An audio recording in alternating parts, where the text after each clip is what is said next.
Among theologians, this is probably not a cosmic discovery on my part, but I think I figured out why speaking in tongues is a thing. So, if you give something a name, you exercise authority over it. That's why you're not supposed to name angels, things like that.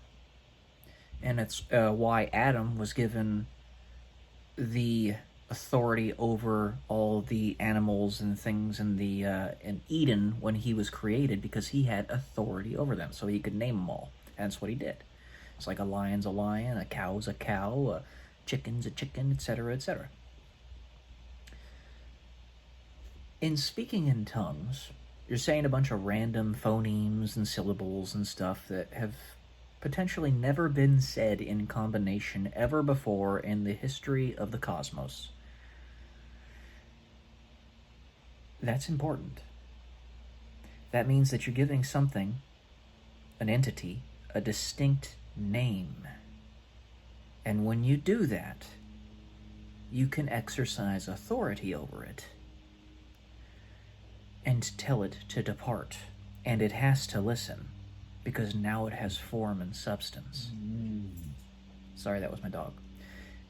If you ever heard what St. Padre Pio said, there was something that he said before he died, that if we could see the demons that surrounded us, there would be so many that they would blot out the sun. Now, undoubtedly, saying a bunch of random phonemes and syllables and sounds in sequence, you are either going to run into a name of one of those creatures, perhaps a handful of them, or you're going to create a name that never was before, and now you can tell them to leave because you have authority over them. Now, the reason I think why this was never specifically stated as the purpose behind speaking in tongues is because that's not its only utility. You could also be speaking through the ether in different times and dimensions, if you will. You could be literally speaking in a different language and not even know it.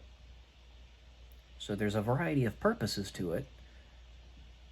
But one of my principal thoughts on this is so that you can create names of these entities and foist them out of your circle, and perhaps off of Earth entirely. I don't know. Something to think about.